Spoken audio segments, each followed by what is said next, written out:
কিন্তু আপনি কোথায় যাচ্ছেন? রেডি হব তো আমি, তাই না? প্রতি উত্তরে রওশাদ বলে উঠল, কেন? আমি তো তোর সাথে যাচ্ছি। পুতুল বলে উঠল, কেন? রওশাদ বলে উঠল, আমি যাব না তো কে যাবে? পুতুল কোমরে দু হাত দিয়ে নাক উঁচু করে বলে উঠল, অন্য কেউ যাবে না। আর আপনিও যাবেন না। আমি ড্রেস চেঞ্জ করব, সেখানে আপনি কি করবেন শুনি।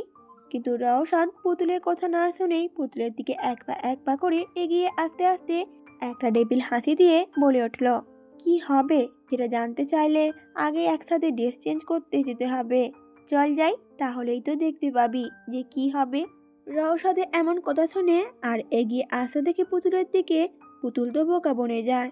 পরক্ষণেই পুতুল রওশাদের বুকে জোরে ধাক্কা দিয়েই দৌড়ে রুমে চলে যেতে যেতে বলে ওঠে, আপনি আসলে একটা লুচু লোক। এদিকে পুতুলের কথা শুনে রওশাদ একটা বাঁকা হেসে সোফার উপর বসে যায়। রওশাদ নিজের বাইক নিয়ে তৈরি। ততক্ষণে পুতুলও রেডি হয়ে নিচে চলে আসে। পুতুল একটা হালকা হোয়াইট রঙের সালোয়ার কামিজ পরেছে আর হালকা সাজগোজ করেছে, আর তাতেই বেশ সুন্দর লাগছে পুতুলকে। রওশাদ ফোন ঘাঁটতে ঘাঁটতে মুখ তুলে তাকায়। রওশাদ মুহূর্তের মধ্যে থমকে যায় এক পলক পুতুলের দিকে তাকিয়ে। পুতুল ভ্রুকুচকে জিজ্ঞেস করে উঠল রওশাদকে, কি হয়েছে? এভাবে আমার দিকে তাকিয়ে আছেন কেন?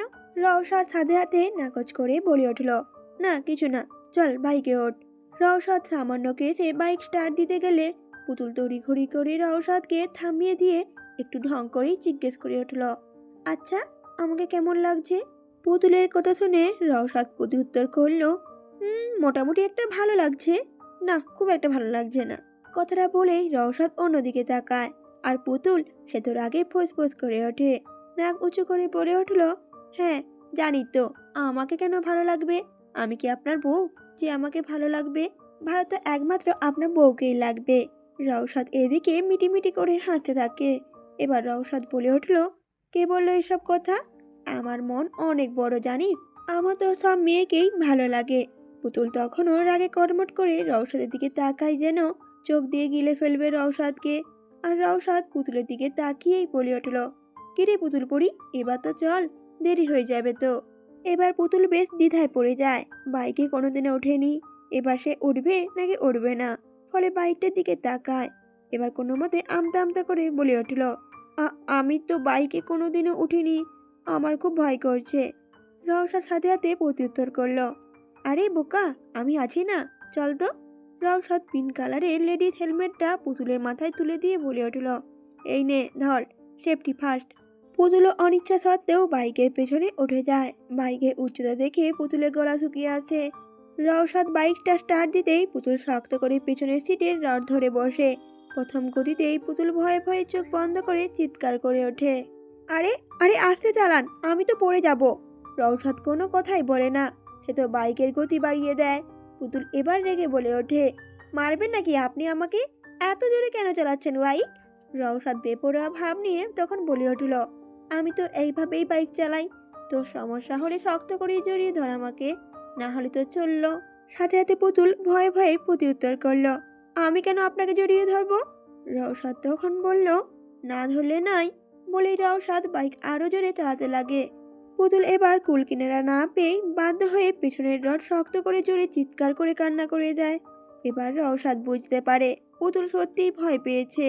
রওশাদ তড়িঘড়ি করে বাইকটা এক পাশে থামালো। হেলমেট খুলে পেছনে পুতুলের দিকে তাকায়। এদিকে পুতুলের মুখটা ফ্যাকাশে হয়ে গেছে।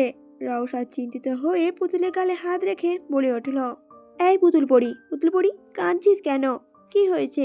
আমি তো আছি নাকি, ভয় পাওয়ার কিছুই নেই। পুতুল এদিকে ফোপাতে ফোপাতে বলে উঠল, আপনি আসলে খুব খারাপ মানুষ। আমি বলেছিলাম তো ভয় করছে, তাও আপনি বাইকটা জোরে চালিয়েছেন। আর তখনই হঠাৎ রওশাদ বাইকে পেছন থেকে এসে পুতুলের দিকে আসে। তারপর পুতুল কিছু বুঝে ওঠার আগেই পুতুলকে আলতো করে জড়িয়ে ধরে পুতুলকে কোলে নিয়ে টেনে নিয়ে আসে সামনের সিটে বসিয়ে দেয়। এদিকে পুতুল তো হতভম্ব হয়ে জিজ্ঞেস করে ওঠে, আরে আরে, আপনি কি করছেন? আমাকে এখানে বসাচ্ছেন কেন? তখন এই রওশাদ বলে উঠল, এখানে বসো, এখানে বসলে তোর ভয়টা কম লাগবে। আমি তোকে শক্ত করে জড়িয়ে ধরে বাইকটা চালাবো, চল এবার। এদিকে রওশাদ আস্তে করে নিজের হাত দুটো এগিয়ে নিয়ে পুতুলের পেটের কাছ থেকে এনে তারপর বাইকে দুদিকে হাত রাখে।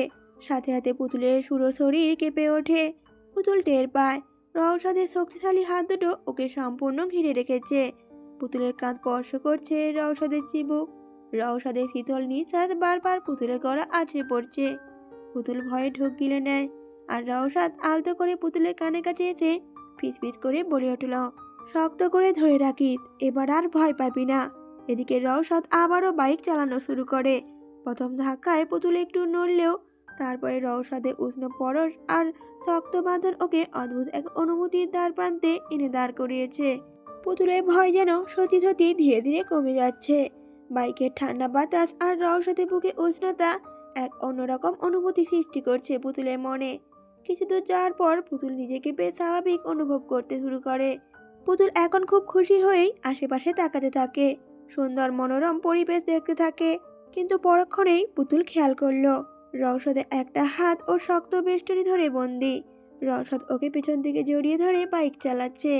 পুতুল তখন কাঁপা কাঁপা কণ্ঠে রওশাদকে বলে উঠল, কি কি করছেন আপনি? এভাবে আমাকে জড়িয়ে ধরেছেন কেন? রওশাদ বাইকের স্পিড সামান্য কমিয়ে দিয়ে হেসে তখন বলে উঠল, কেন, ভয় পাচ্ছিস তো তাই জড়িয়ে ধরেছি? তাছাড়া তোকে জড়িয়ে ধরে আমার লাভ কি বল? আমার ঘরে তো বউ আছে, তাই নয় কি? পুতুলের মন সাথে সাথে খারাপ হয়ে গেল। বলে উঠল পুতুল, তো আপনি কেন আমাকে এভাবে বাইকে নিয়ে ঘোরাচ্ছেন? আপনার বউ জানলে তো রাগ করবে। সাথে সাথে রওশাদ স্বাভাবিকভাবেই বলে উঠল, না, করবে না। আমার বউয়ের মন অনেক বড়। আমি হাজারটা মেয়ের সাথে ঘুরলেও আমার বউ আমাকে কিছুই বলবে না। রওশাদের এরকম কথা শুনে পুতুল এবার রাগে রওশাদের হাত খামচে ধরে। আর রওশাদ সে তো কিছু না বলেই উল্টো মুচকি হেসে পুতুলের ঘাড়ে আলতো করে চুমু খেতে শুরু করে। হঠাৎ এমন হওয়ায় পুতুল কেঁপে ওঠে। পুতুল কাঁপা কাঁপা স্বরে বলে ওঠে, কি কি করছেন আপনি? আপনি এমন কেন করছেন? সাথে সাথে রওশাদ বলে উঠল, কেমন করছি? রওশাদের এরকম কথায় পুতুল কোনো উত্তরই দিতে পারে না। পুতুল তখনই বলে ওঠে, আপনি এখনই বাইক থামান, আমি আপনার সাথে যাবই না। কিন্তু রওশাদ বাইকটা না থামিয়েই স্বাভাবিকভাবেই বলে উঠল, যাবি না মানে? তো কোথায় যাবি? এদিকে পুতুল বলে উঠল, আমি বাবার কাছে যাব। আপনি খুব খারাপ, খালি খারাপ খারাপ কথা বলেন, সাথে আপনি পচা কাজও করেন, লুইচা বেটা জানি কোথাকার। এবার রওশাদ অসহায় মুখ করে বলে উঠল, যা বাবা, আমি আবার কি লুচ্চামি কাজ করলাম? পুতুল তখন বলে উঠল, আবার জিজ্ঞেস করছেন কি করেছেন? রওশাদ প্রত্যুত্তর করল, করছি। পুতুল বলে উঠল, আপনি এখনই বাইক থামান, আমি নামবো। এবার রওশাদ স্বাভাবিকভাবেই বলে উঠল, আর একটা কথা বলবি তো, বাকি পচা কাজগুলো এখানেই সেরে ফেলবো আমি, তাই চুপচাপ বসে থাক। হঠাৎ রওশাদে এরকম হুমকি শুনে ভয়ে ঢোকিলে নেয় পুতুল। তারপর কোনো কথা না বলেই চুপচাপ বসে থাকে। কিছুক্ষণ পর রওশাদ বাইক নিয়ে বাড়ির সামনে এসে থামে। পুতুলের হাতে আইসক্রিম আর চকলেট বক্স। পুতুল সেগুলো নিয়ে তড়িঘড়ি করে বাইক থেকে নেমে যায়। বাড়িতে এসে যেন পুতুল হাঁপ ছেড়ে বাঁচে। বাড়িতে পুতুলের বাবা আছে, তাই রওশাদ চাইলেও পুতুলের সাথে পচা কাজ করতে পারবে না। এই ভেবেই পুতুল এক দৌড়ে ফ্ল্যাটের ভিতরে ঢুকে যায়। আর রওশাদ তা দেখে একটা ডেভিল স্মাইল দিয়ে পুতুলের পিছু পিছু চলে আসে। পুতুল বাড়িতে ঢুকেই আগে ভাগে সব আইসক্রিমগুলো ফ্রিজে ঢুকিয়ে রাখে। হাতে কয়েকটা আইসক্রিম নিয়ে তারপর খেতে খেতে আসে ড্রয়িং রুমে। রওশাদ সোফায় এসে গা এলিয়ে দিয়ে পুতুলের দিকে নেশালো দৃষ্টিতে তাকিয়ে থাকে। যা দেখে পুতুল ফুরকুচকে উপরের দিকে দৌড় দেয় আরমান সাহেবের রুমে। ওখানে গেলেই হয়তো রওশাদের কাছ থেকে বাঁচা যাবে। পুতুল ছুটে এসে রুমের ভিতরে প্রবেশ করে দেখে আরমান সাহেব কোথাও নেই। পুতুল এদিকে ওদিকে তাকিয়ে বাবা বলে ডাকে, তবে কোনো উত্তরই আসে না, সাথে কোনো আওয়াজও আসে না। পুতুল এবার বেশ ভয় পেয়ে যায়। তাহলে এখন কি হবে? পুতুল আবারও শব্দ করে ডাকতে থাকে। আর তখনই পিছন থেকে রওশাদ উত্তর দেয়, ডেকে কোনো লাভ নেই, আজ তোকে আমার থেকে কেউ বাঁচাতেই আসবে না। সাথে সাথে পুতুল ভয়ে ঢোক গিলে বলে উঠল, মানে আমার বাবা কোথায়? তখনই রওশাদ স্বাভাবিকভাবেই বলে উঠল, চাচু তো নিজের এক ফ্রেন্ডের বাড়ি গিয়েছে, আজ ওখানেই থাকবে, কল করে বলল আমায়। পুতুল কি বলবে এবার বুঝে উঠতে পারে না। রওশাদ তখন এক পা করে পুতুলের দিকে পাকা হেঁটে এগিয়ে আসতে শুরু করে। আর পুতুল সে তো পেঁচাতে পেঁচাতে সোফার উপরে থপাস করে পড়ে যায়। আর পুতুলের হাতে ধরা আইসক্রিম ততক্ষণে গলে গলে নিচে পড়ছে। সাথে পুতুলের নাক মুখে অনেকটাও মেখে গেছে। পুতুল হাত দিয়ে সেগুলো মুছতে গেলে বুঝতে পারে ওর হাতেও আইসক্রিম লেগেছিল, যা পুতুলের পুরো মুখে লেগে যায়। পুতুল দ্রুত নিজেকে গুছিয়ে নিতে চায়, কিন্তু রওশাদ ততক্ষণে ওর কাছে চলে এসেছে।